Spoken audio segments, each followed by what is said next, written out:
নমস্কাৰ বন্ধু বান্ধৱীসকল আজি আপোনালোকে চাই আছে হাঁহৰ পোৱালিৰ 28 দিন সম্পূৰ্ণ হল আজি ৰাতিপুৱাৰ ভাগত মই ইহঁতক দানা দিলো আৰু আজি আপোনালোকক কৈ দিও আজি মই ফিনিশাৰ দানাৰ লগত ধানৰ গুৰি মিহলাই দিছো মোৰ ইয়াত টোটেল 120 খন হাঁহৰ পোৱালি আছে এইটো মোৰ আগৰ বেচ হয় আৰু ইয়াৰ পিছৰ জন্তু বেচ আছে তাতে মোৰ 65 টা হাঁহৰ পোৱালি আছে আপোনালোকে চাই আছে হাঁহৰ পোৱালি বিলাক মই আপোনালোকক ডেইলি সদায় এটা কৈ ভিডিও দিয়ে থাকো যেহেতু মই আপোনালোকক কৈছিলো যে মই ডে 1 ৰ পৰা আপোনালোকক ডে 30 লৈকে এমাহ লৈকে আপোনালোকক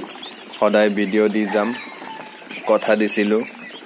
তাৰ কাৰণে মই আপোনালোকক আজি এই ভিডিওটো 28 দিনৰ দিন দি আছো আপোনালোকে চাওক এইটো বগা হাঁহৰ পোৱালি হয় এইটো খুবেই ডাঙৰ হৈছে আপোনালোকে চাই কওকচোন যে মোৰ হাঁহৰ পোৱালি বিলাক 28 দিনৰ ভিতৰত কেনেকৈ গ্ৰোথ হল আৰু হ'ব লগা আছিল নে হৈছে কমেন্টছ কৰি জনাব গতিকে মই দানাত অকল ধানৰ গুৰিয়ে মিহলাইছো আৰু একো মিহলোৱা নাই আৰু আজি 28 দিন সম্পূৰ্ণ হোৱাত মই ইহঁতক বেছি ভিটামিন দিয়া নাই কাৰণ মই কালি ইহঁতক ভিটামিন বেছিকে দিছিলো তাৰ কাৰণে আজি অলপ কমাই দিছো আজি মই দানাৰ লগত একো মিহলোৱা নাই কালি মই দানাৰ লগত সব কেটা বস্তু মিহাইছিলো দানাত মই অষ্টবেট তাৰ পিছত ভিমাৰেল তাৰ পিছত লিভাৰটনিক কেলফেৰল সব কেটা মই মিহলাই কালি 27 দিন আছিল কালি মই ইহঁতক দিছিলো কিন্তু আজি 28 দিন হল আজি ইমান ভিটামিন দিয়া নাই আজি মই দানাৰ লগতো ঔষধ মিহলা নাই আজি মই অকল পানীৰ লগত ঔষধ মিহলাইছো আৰু বেছি মিলোৱা নাই জাস্ট অষ্টবেট 10 ml আৰু লিভাৰটনিক 10 ml এই দুটা ঔষধ মই পানীত মিহলাই ইহঁতক খাব দিছো আৰু ইহঁতে চাওক ইতিমধ্যে সব কেটা প্লেট সাফা কৰি পেলালে খাই আপোনালোকে চাই আছে সব কেটা প্লেট ইহঁতে খাই সাফা কৰি পেলাইছে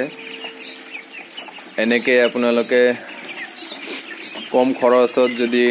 হাঁহ পুহিব খুজিছে তো আপোনালোকে পুহিব পাৰে আৰু মোৰ পুৰা এক মাহত কিমান টকা খৰচ হল কি খোৱালো কেনেকে পুহিলো কেনেকে কি কৰিলো সব কেটা মই যেতিয়া 30 দিন সম্পূৰ্ণ হ'ব 30 দিনত মই আপোনালোকক এটা ভালকে ডাঙৰকে আপোনালোকক একটা ভিডিও আপলোড কৰিম তো আপোনালোকে চাই থাকিব মোৰ সব কেটা ভিডিও আৰু 30 দিনত যোনটো সম্পূৰ্ণ হ'ব যেতিয়া মই এটা ভিডিও দিম আপোনালোকে খুব ধুনিয়াকে কিমান টকা খৰচ কৰিলো কিমান টকা দানা গলে কিমান টকা মানে ইনভেস্ট কৰিলো কিমান টকা লাভ হোৱাৰ সম্ভাৱনা আছে ইয়াৰ বিষয়ে মই সব কেইটা আলোচনা কৰিম মই কিমান কেইটা পোৱালি আনিছিলো তাৰ ভিতৰত কেইটা মৰ্টিলিটি হল সব ধৰণৰ আলোচনা মই 30 দিনৰ দিনা কৰিম তো আপোনালোকে মোৰ চেনেলৰ লগত লাগি থাকক যদি আপুনি মোৰ ভিডিওত নতুন আছে তেতিয়াহলে সাবস্ক্ৰাইব কৰক আৰু যদি আপোনালোকে সাবস্ক্ৰাইব কৰিছে তেতিয়াহলে আপোনালোকে সকলো ধৰণৰ মই ভিডিও যদি দি থাকো আপোনালোকে পাই যাব তো গতিকে আপোনালোকে চাই আছে চাওক দানাবিলাক ইতিমধ্যে সম্পূৰ্ণ কৰিছে খাই আৰু এটা কৈ দিও মোৰ হাঁহৰ এতিয়ালৈকে কোনো ধৰণৰ বেমাৰ ধৰা নাই আৰু যাতে নধৰে তাৰ কাৰণে মই ইহঁতক আগতীয়াকৈ মেডিসিন দিও যাৰ কাৰণে ইহঁতে বেমাৰত পৰা নাই খুব ধুনিয়া হৈ আছে খুব হাইষ্ট মানে হৈ আছে মই আপোনালোকক এটা দেখাই দিও এইটো চাওক ওচৰত আনি দেখাইছো এইটো চাওক খুব ধুনিয়া গ্ৰোথ হৈছে ডাঙৰ হৈছে মানে মোবাইলত যদি ভিডিও কৰা যায় মানে ওপৰৰ পৰা কৰা হয় তো ইমান ডাঙৰ দেখা না যায় গতিকে যেতিয়া ওচৰত লৈ দেখুৱা যায় তেতিয়া বুজা যায় যে ডাঙৰ হৈছে বুলি এইটো চাওক তেনে সব কেটা এনেকৈ হৈছে সব ওচৰত নিলেহে গম পোৱা যায় যে ডাঙৰ হৈছে বুলি তো আপোনালোকে চাই আছে এইটো মোৰ 28 দিনৰ ভিডিও ব্ৰডিং তো মই 1 দিনৰ পৰা মুঠতে ভালে কেইদিনমান 20-22 দিনমান মই ব্ৰডিঙত ৰখাৰ পিছত ইহঁতক ডাইৰেক্ট মানে বাহিৰত আনিহে মই ইহঁতক ভিডিঅ'টো আপোনালোকক দি আছো। গতিকে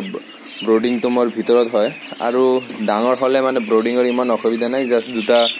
লাইট জ্বলাই থৈ দিলে হৈ যায়, কোনো অসুবিধা নাই। আৰু ব্ৰডিঙৰ ভিতৰত মানে দানা যদি আপোনালোকে খুৱাই তেতিয়াহ'লে ব্ৰডিংটো পানী পেলাই তাতে দানা পেলাই তাতে থকাৰ জায়গাটো ইহঁতে ভিজাই তিতাই পুৰা বেয়া কৰি পেলাই আৰু যাৰ ইহঁতে নিজৰ গাটো মানে ভিজি যায় আৰু ঠাণ্ডা লাগে, এইটো মৰাৰ চান্স থাকে। তো গতিকে মই ভিতৰলৈ ব্ৰডিঙৰ ভিতৰত মানে ইহঁতক খাব নিদিওঁ, পানীও নিদিওঁ। তো ইহঁতে চবকেইটা বাহিৰতে মই খাব দিওঁ, পানী দিওঁ। কিন্তু এটা কথা আপোনালোকে মনত ৰাখিব, যেতিয়া পুৰা ৰাতিটো দিনৰ পৰা লৈ মানে আপোনাৰ শেষৰ দানাটো যেতিয়ালৈকে আপুনি দিব, যিমান বাৰে হওক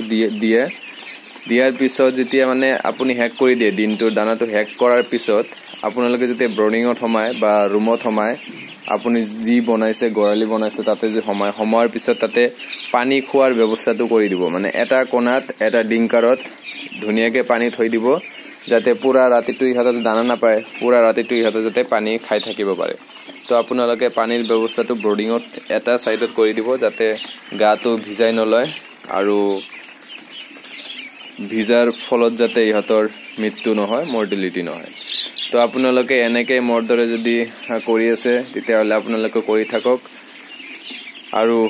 মোৰ ভিডিঅ'টো চোৱাৰ কাৰণে আপোনালোকক ধন্যবাদ।